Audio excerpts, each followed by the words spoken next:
Prince Harry's request to have a wreath laid in London was rejected by the royal family before Meghan Markle's recent wreath backlash. The pregnant Meghan was unable to attend Prince Philip's funeral on Saturday, after being advised against flying, but she sent a wreath of campanula, rosemary, lavender and roses, along with a heartfelt handwritten note.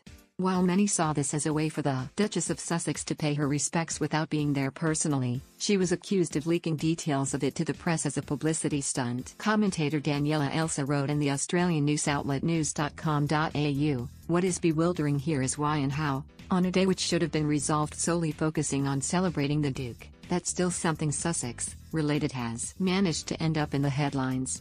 She continued, while Buckingham Palace has revealed a cavalcade of specifics about yesterday's proceedings, everything from precise timings to where exactly Philip's ballets would be standing, no particulars about the other 8 wreaths that were placed in the chapel have been released. The appearance here is that even at this moment of mourning someone Sussex adjacent has seen the wreath in Meghan's note as an opportunity to drum up some good PR, hardly edifying stuff.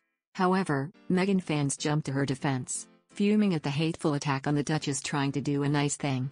One fan branded Ms. Elsa an ignorant, hateful person who does not like the Duchess of Sussex and how the incident just proves it doesn't matter what she does, gets attacked, yes attacked. Another said, if it had transpired that Meghan had not sent a wreath, run that scenario, what would you say then?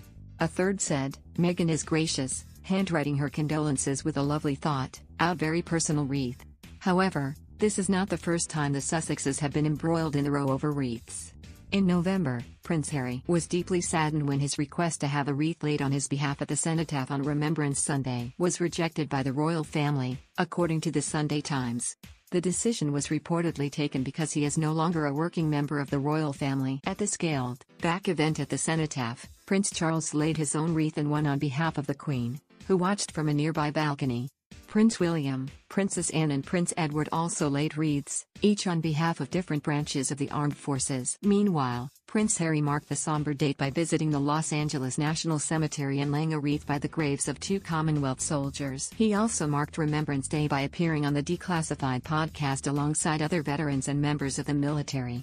At the time, royal expert Gemma at the Royal Edit pointed out that royals lay wreaths at the cenotaph on behalf of others, not themselves. She wrote on Instagram, "I think it's really important to remember that members of the royal family aren't laying wreaths at the cenotaph personally, but rather on behalf of others. For example, Her Majesty's is on behalf of the nation, this year Prince William's was on behalf of the RAF and Anne's was on behalf of the Navy. So it wouldn't make sense for Harry to have one laid for him personally. It's always for organizations or the public." The whole thing, the alleged request and then the reaction to it seems to be missing this quite important point. Prince Harry was in the army for 10 years and has a deep personal connection to the military. However, he was forced to relinquish his military appointments as part of his and Meghan's exit from their roles as senior royals. It is understood that he was devastated by this. When it came to his grandfather's funeral, protocol dictates that he would not have been allowed to wear a military uniform to the event, just a suit with his medals attached. However, the Queen made the executive decision to ban all military uniforms, perhaps to spare his embarrassment, and instead everyone wore a black suit.